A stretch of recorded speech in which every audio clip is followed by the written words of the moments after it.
Hello, everyone. We're here. I'm Everton de Oliveira from the Groundwater Project. And today we're glad to bring you another volunteer translation. It's a great work. You should jump into it. You should volunteer into your mother language and you'll love it because that's a way to transmit information to your country. This is very, very important. And today we have the honor to bring to you here YingYing Liu. She's from China. She's a postdoctoral fellow at the Earth Sciences Department at the University of Waterloo in Canada. She's done a great job. And as I know, she had a help from her daughter to translate the book Wally and Deanna. It's our children's book on the Groundwater Project. And it's a very nice job that she's done. So welcome, YingYing. Thank you very much for your help. Would you mind telling a little bit about yourself? How you become interested in groundwater? How you end up in Waterloo at the first place? Okay, yeah, sure. Thank you for having me here first. So my name is YingYing Liu. So I was born in China in 1982, and I had all my earlier education in China. I had my high school, I had my bachelor, I had my master all in China. And then when I was doing my first year PhD, so our country had an exchange program. So at that time, I was working on treatment of pollutants in groundwater, and I was really interested in the groundwater research. And then I found the Department of Earth and Environmental Sciences at the University of Waterloo. So the professors here have done many research works on groundwater remediation. So I just sent an application to the University of Waterloo, Professor Carol Potachik, and luckily I was accepted by this program. And then I came to Canada first in 2008 as an exchange scholarship student. And then after 1 year research work, I feel like I really love Waterloo, especially the whole department. So still, I'm still very interested in everything about groundwater. So I decided to start my PhD here. Then I started my PhD in 2009.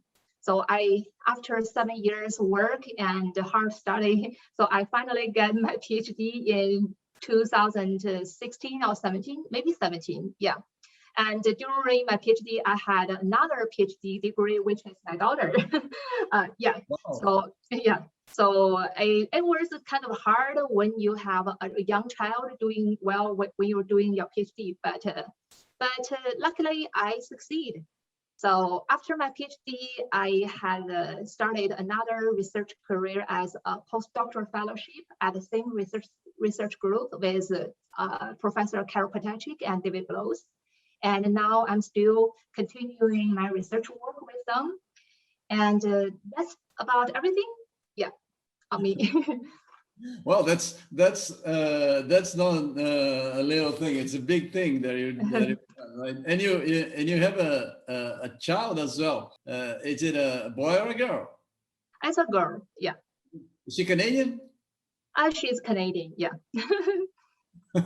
So she speaks good English then, right? Like yeah, I'm Brazilian, so I speak English as a second language, just like you. Yeah, sure. Yeah, my Mandarin is actually much better than my English, but for my daughter, her English is much better than the Mandarin. So when we're doing the translation, she helped me with some little words about the translation, how the worms tilted and wiggling like that. Yeah. So we help each other. Yeah. That is a great experience. How did you get to know the Groundwater Project? How do I know? Because the Earth Science Environment, the Earth Science Department, yeah. So, in this department, so many work has done for the groundwater. So that's why I started my research work on groundwater too. I just learned from my colleagues, my professors, and yeah, everything is about groundwater. If you're in Waterloo, yes, it's hard not to know, right? Because you breathe groundwater when you're there. That's the truth. I know. Very good. So you translated the book, Wally and Diana. What were the main challenges that you found doing that? And then what did you like most from the experience of translating the book? Yeah, so I found the most challenging for me to translate that book is kind of like the adjective and some describing word. How can I translate it vividly? So as I mentioned, I get help from my daughter and about how the worm feel like, how they move their body. Yes, so that's so I'm basically a professional researcher. So I do not learn so much word about describing word. So I get help from my daughter. But I think that's the most challenging words for me. And I also had some very good translation dictionary. So I also check the dictionary and combining my own language background. So I trust them, try my best to trust them to draw keys and people's attention and let them feel like they're the real worm inside the saturated zone or inside the groundwater. So yeah, that's the and also that's the most enjoyable part for me. Learning progress, I would say it's a really good learning progress. It is. It is. I translated. That's very important. We do learn, and it is it is fun, isn't it? Yes, for sure. Yeah. Different words, and you had the help of your daughter. That's very good. That's very good. Does she speak good Chinese as well? I would say probably not, but she's always trying to learn some new word. Yeah. Okay, I understand. Yeah, it's hard. It's hard to speak another language when you're not in the country, right? It's for a child. I understand that. Very good. So what are the names of Wally and Deanna that you chosen to use for the local flavor in China? You use Wally and Deanna, or you change the names of the characters? I think I just use their original pronunciation, Wally and Deanna. Deanna. Yeah, so they're basically following the same pronunciation of the English. Yeah. Oh, really? How would you say that in Chinese again? Wally? Wally and Deanna. Deanna. Deanna. Yes. Oh, so, are those Chinese names as well, or you just kept the same name in English? We don't have that type of name in China, so we just following the translation, the pronunciation. That is interesting. I have another question, because the Mandarin alphabet that you use is very different. It's another thing. It's not even an alphabet, right? In Mandarin. No, yeah, not at all. I know it's not. So what was the challenge? Because it's when we think, I know that Chinese, the how you write in Chinese is different, right? How you create the sentences. What was the difference for you to bring that into Chinese? The ideas of the sentences, is that too different from what we have? I think the main differences will be the order of the sentences. So for English, we might say, it's hard to give that example. So in China, in Mandarin, I usually need to reorganize the order of each part of the meaning and put in that a correct logical order in Mandarin. So I think that's the main challenge for me. Sometimes when we are talking English, we use different logic order when we are talking, but in Mandarin, that's a little bit different. Okay, so you had to do that. And what about formatting the book? Because is it fine to have them because you have the distribution of the text in a book? Was it okay for you, or it's not a problem, or that was a problem as well? Formatting, I think it is I think it's okay for me. Yeah. So the book usually have a very good formatting, and I just put my translation underneath the English version. So so everything went very straightforward. Yeah, I am actually curious, because yours is the first book that we have in Mandarin in a Oh, groundwater. really? Yeah. Yeah, It's yeah, my pleasure. yeah. We have. Yes, you're a pioneer. Mhm. You're a pioneer. And we have other people translating books, but they're not ready yet. So yours is going to be the very first one to be published in Mandarin, which is going to be very, very interesting. And people might be interested in how you've done it. So if you can tell them how you can get the text, because we will have, for example, that's what I anticipate because I'm dealing with the translators, and I don't know a word, and I don't even know the characters in Mandarin. So for me, if you say it's fine, I agree because I don't know what's going on. So we need some. I would like you to tell other translators what they have to do to get the book done on their own, because they won't have a help from someone in the Groundwater Project in general, like you've done. I think usually, yes. So I have very good learning experience in Mandarin. So I basically can translating everything. But because I had most of my education, so secondary education in China, when I'm doing the translation, yeah, I did not find it difficult to do that. So basically, so I think the most important thing, you want to make your text read very fluent, and you follow the logic of people thinking. And then you just make sure you don't have any mistakes and misspelling word there. Otherwise, people might get confused. And I think I was doing the translation during the Christmas break, which is very good timing for me because we had the 2-week vacation. So it's given me plenty of time to read some related material, to read some groundwater textbook to remind me about the conception and everything about groundwater. Because I had that education before, but after a long time, you did not use it, you forget it. So during that 2-week Christmas break, I read lots of English textbook again. And then I also had some groundwater classes in Mandarin before when I was in China. So that was my opportunity. I can combine the knowledge together with the both language, I think. Okay. And then, yes, so basically I spent the whole week to translate this book, but I really enjoy it, as I mentioned, yeah. Oh, that's good.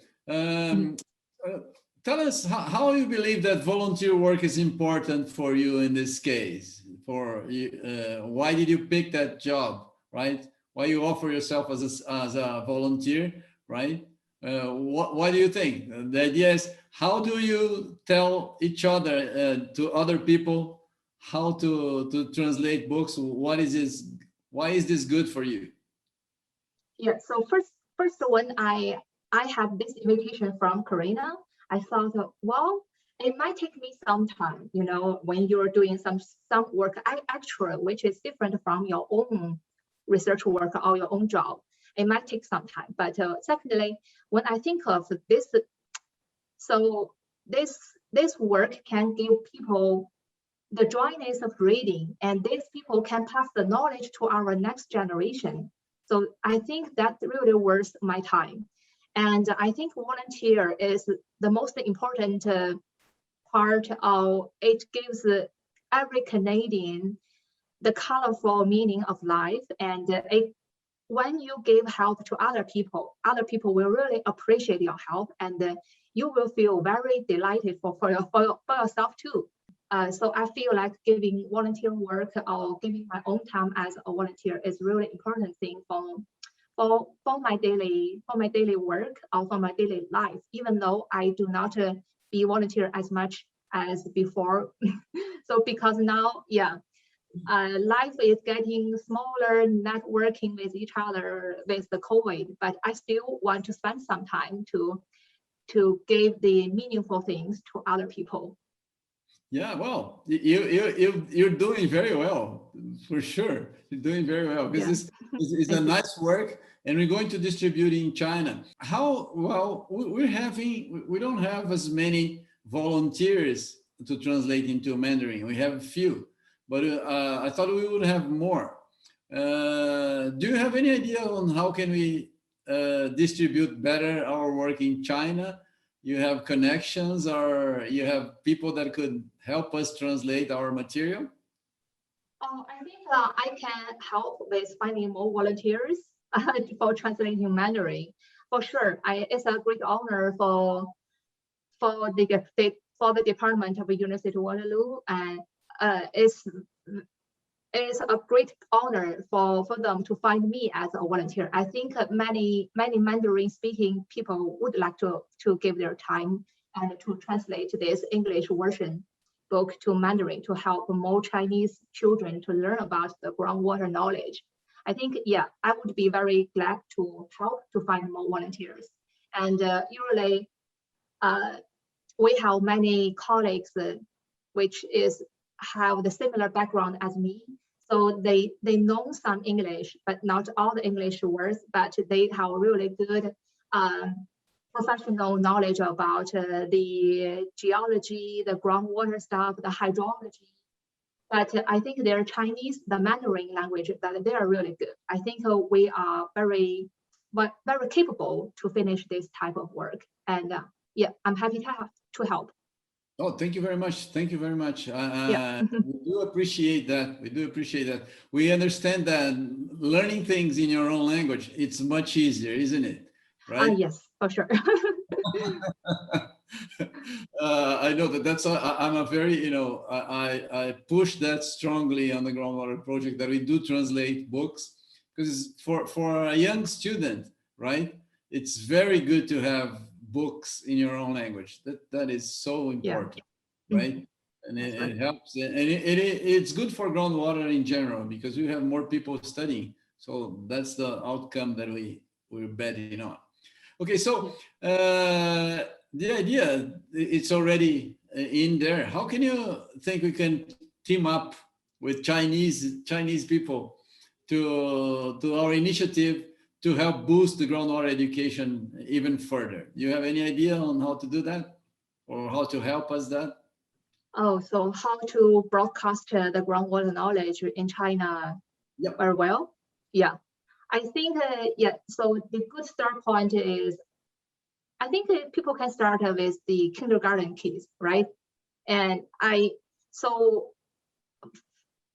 based on my knowledge, I don't think the kid in China, so such as the kid from the kindergarten, they have the good groundwater knowledge.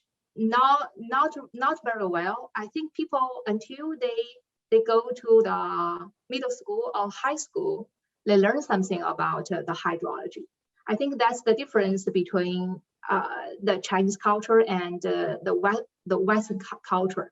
So yeah, in Canada, or Europe, maybe Canadian. In Brazil, we don't have much groundwater either for oh, children. Okay, yeah. So maybe Canadian, yeah. So like my daughter, when she was in kindergarten, she know what's groundwater, and but in China, people the kids can probably they don't know. So I think so because our book is for kids, so maybe we can start it with the kindergarten kid and then start it gradually. Maybe so for current situation, we can use the electronic version, and then yeah, so pass around by friends, pass around by teachers, and pass around by the kindergarten, the principal, or yeah, whoever who loves to pass more knowledge to the kid. I think this is a good pathway. Otherwise, we can talk to the educators in China. So maybe they can have a better idea how to spread this another way of knowledge spreading things to the kid. That's very good. If you could help us, that's a good idea. The problem is that for us, it's, we're trying to break the language barriers for groundwater, but then we depend on people like you, because we need people that speak the language, right? Yes, for sure. I'm doing my work here with Portuguese in Brazil, right?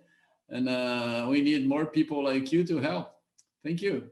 Please. Oh, I'd like you to put a good word for people that are in the same situation as you, so you can have them involved, and make your final remarks for our interview, please.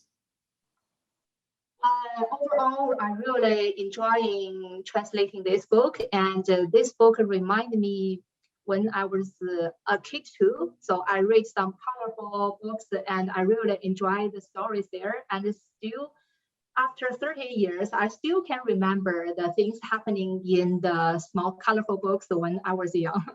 So I hope this book can pass to more kids the groundwater knowledge, and I hope this book can give more sunlight to the kid when they need it. And I really appreciate that I have this opportunity to finish my translation. Yeah, thank you very much.